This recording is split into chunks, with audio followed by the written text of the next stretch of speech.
Shalom Bapak Ibu Saudara-saudara yang terkasih dalam Tuhan Yesus. Kita bersyukur bisa merenungkan firman Tuhan lagi pada hari ini, dan kita akan merenungkan firman Tuhan lanjutan dari firman Tuhan yang pernah saya sampaikan di kitab Habakuk. Dan kali ini kita akan merenungkan Habakuk pasal yang ketiga. Dan kalau Bapak Ibu perhatikan, ada ayat yang terkenal yang dijadikan lagu di dalam Habakuk pasal 3, ayatnya yang ke-17 sampai 19.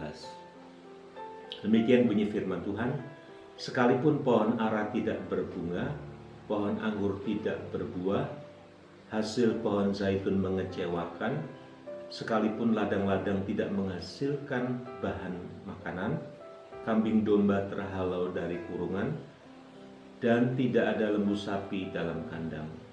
Namun aku akan bersorak-sorak di dalam Tuhan, beria-ria di dalam Allah yang menyelamatkan aku.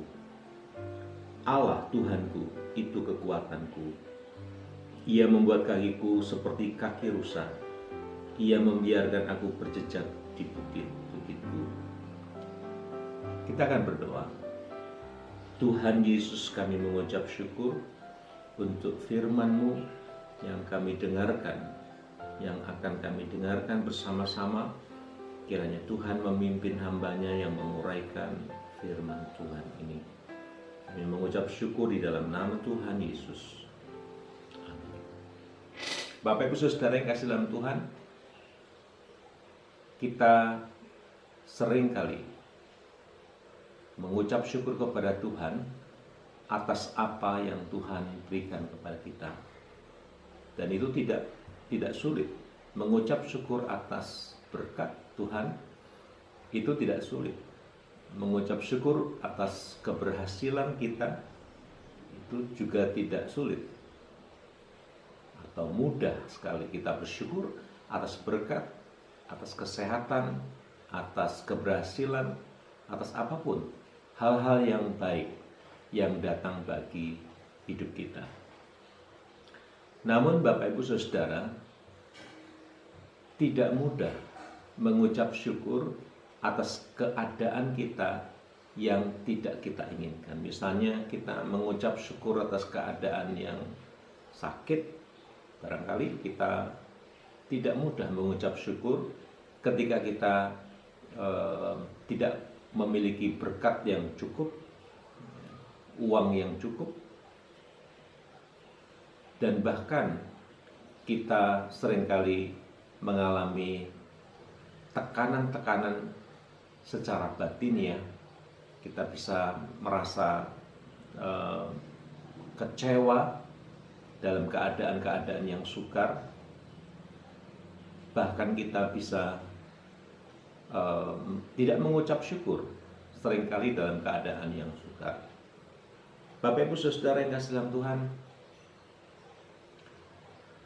kitab Habakuk ini mengajarkan kepada kita tentang prinsip kehidupan sebagai orang yang percaya, sebagai orang yang benar. Persis seperti yang dikatakan oleh Tuhan di dalam pasal 2 ayat yang keempat misalnya, sesungguhnya orang yang membusungkan dada tidak lurus hatinya, tetapi orang yang benar itu akan hidup oleh percaya. Bapak Ibu Saudara, orang yang benar itu akan hidup oleh percayanya, bukan oleh situasi di sekitar kita. Kalau kita hidupnya bergantung pada situasi, atau kalau kita seringkali hidup membiarkan situasi menguasai kita, maka kita bisa tidak mengucap syukur, dan itu menjadi suatu tanda bahwa kita tidak sedang hidup sebagai orang yang benar. Kita tidak sedang hidup sebagai orang yang percaya pada Tuhan. Saudara yang kasih dalam Tuhan, Habakuk pasal 3 ini merupakan tanggapan Habakuk terhadap penghukuman yang Tuhan lakukan kepada umat Yehuda melalui orang-orang Kasdim. Bapak Ibu Saudara, seringkali Tuhan mendidik umatnya melalui cara-cara yang tidak dimengerti. Atau seringkali Tuhan mendisiplin, mendidik umatnya dengan cara-cara yang tidak menyenangkan, cara-cara yang tidak dimengerti oleh umatnya. Dan kalau Bapak Ibu masih ingat, ketika Habakuk berseru pada Tuhan bahwa di Yehuda ada banyak orang jahat, dan Habakuk berharap bahwa Tuhan akan bertindak atas umatnya yang melakukan banyak kejahatan di Yehuda. Tetapi jawaban Tuhan bahwa Tuhan akan membangkitkan orang Kasdim, bangsa yang garang, bangsa yang tangguh, yang sangat kuat untuk menghukum Yehuda. Pada waktu itu Habakuk tidak mengerti mengapa Tuhan menggunakan cara itu. Mengapa Tuhan menggunakan bangsa yang lebih jahat untuk menghukum Yehuda yang jahat? Bapak Ibu Saudara yang kasih dalam Tuhan, namun Tuhan memberi jawaban yang lain bahwa orang-orang Kasdim yang dipakai Tuhan untuk menghukum Yehuda juga akan dihukum oleh Tuhan karena kejahatan mereka. Nah, Bapak Ibu Saudara yang kasih dalam Tuhan, apa hubungannya ayat 17, 18, 19 ya, sebagai suatu pernyataan sikapnya Habakuk kepada Tuhan terhadap situasi yang dia hadapi dengan penghukuman yang Tuhan berikan? Bapak Ibu Saudara, seringkali musuh-musuh yang membinasakan atau musuh-musuh yang menyerbu umat Yehuda atau orang-orang Israel ini seringkali bukan hanya menyerbu orang, misalnya menawan orang dibawa ke Babel, tapi seringkali juga musuh-musuh akan mengambil perabotan-perabotan atau barang-barang yang dianggap berharga untuk juga dibawa, dijarah. Nah, bukan hanya perabotan yang berharga, tapi juga seringkali musuh-musuh itu akan mengambil hasil panen, hasil ladang, hasil ternak penduduk yang dimiliki oleh penduduk Yehuda dalam hal ini juga diangkut. Jadi Bapak Ibu Saudara bisa membayangkan bagaimana umat Yehuda itu tidak hanya mengalami suatu penyerbuan atau invasi atau mereka ditawan oleh bangsa Babel atau orang-orang Kasdim, tetapi apa yang mereka miliki juga diambil, dijarah. Bapak Ibu Saudara, hasil ladang para petani itu adalah simbol dari kesejahteraan mereka. Tapi apa yang terjadi, saudara, kalau hasil ladang itu dirusak atau hasil panennya tidak bisa dinikmati, tetapi dinikmati atau diambil oleh musuh-musuh mereka, apa yang terjadi? Tentu ini menimbulkan suatu ketidaksejahteraan, ketidaknyamanan. Sebab hasil panen itu adalah simbol dari kesejahteraan mereka. Mereka makan dari hasil panen mereka. Tapi apa yang terjadi kalau hasil panennya diambil oleh musuh-musuh mereka? Ayat 17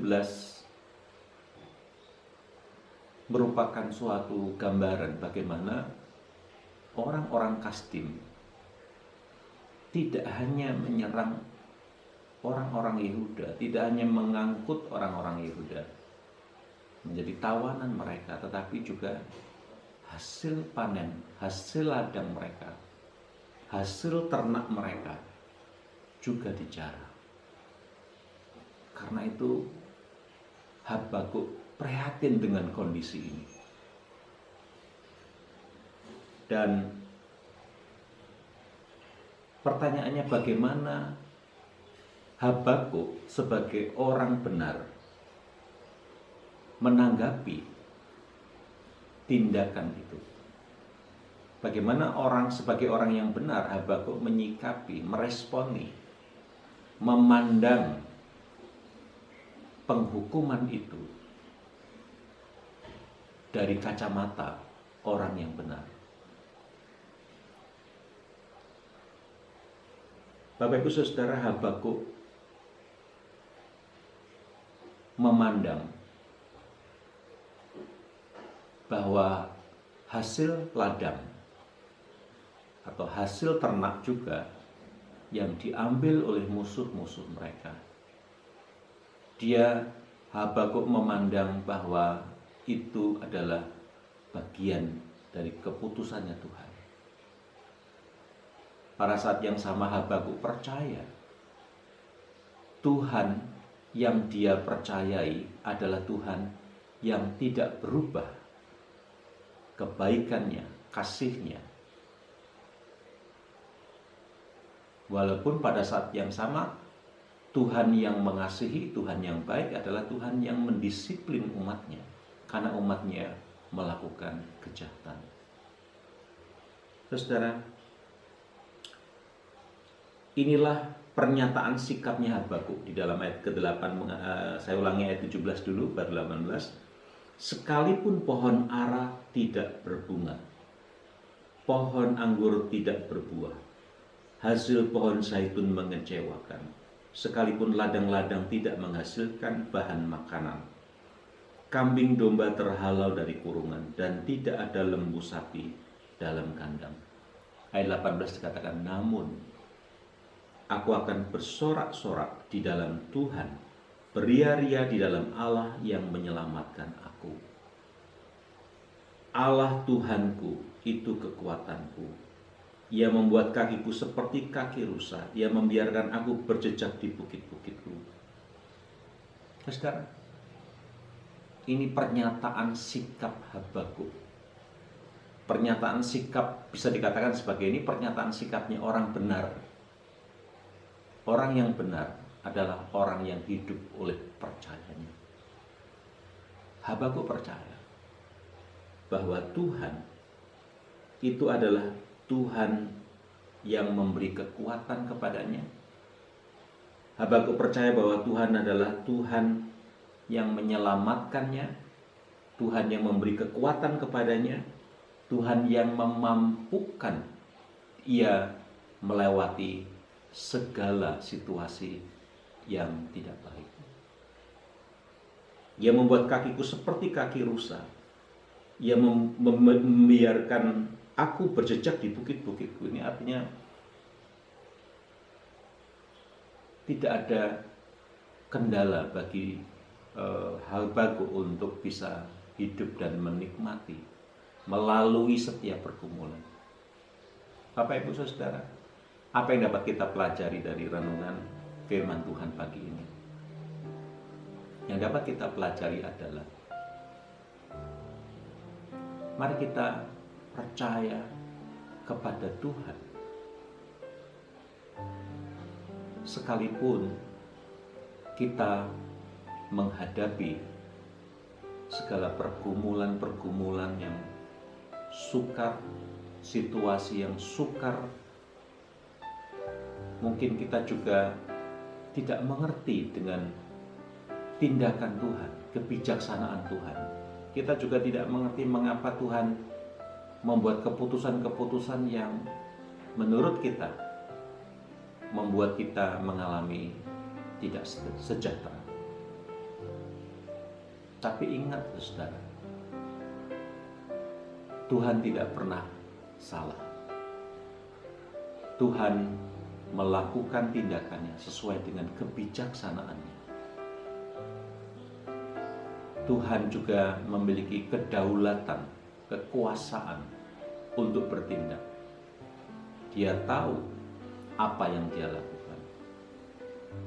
Sebaliknya, Habakuk belajar untuk mempercayai Tuhan.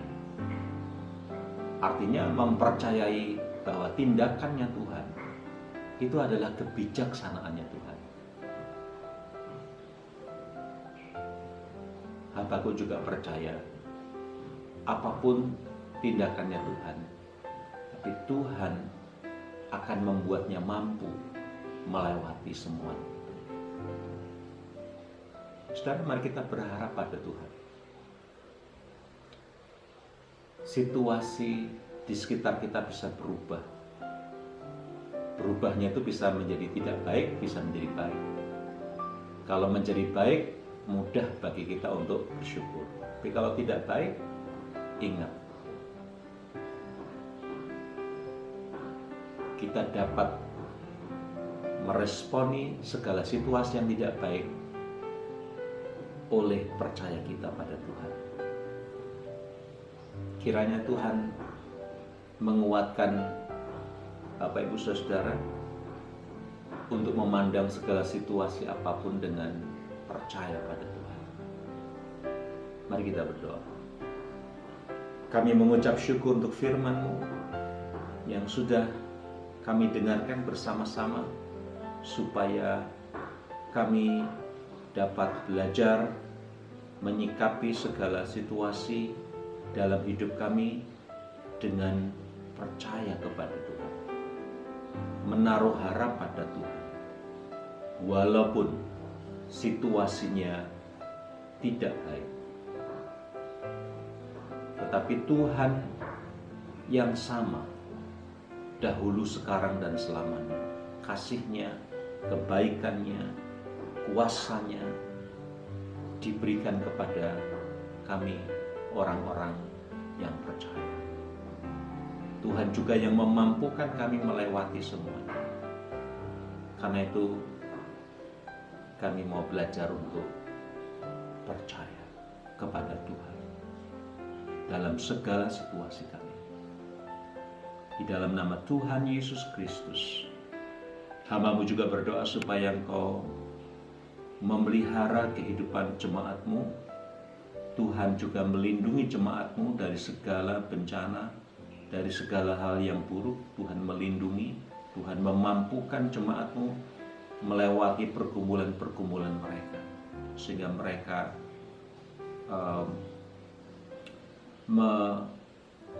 tetap menaruh harap, tetap bersuka cita, tetap bersorak-sorai, tetap menyanyi, untuk tetap bersyukur kepada Tuhan dalam segala hal. Di dalam nama Tuhan Yesus kami berdoa bersyukur.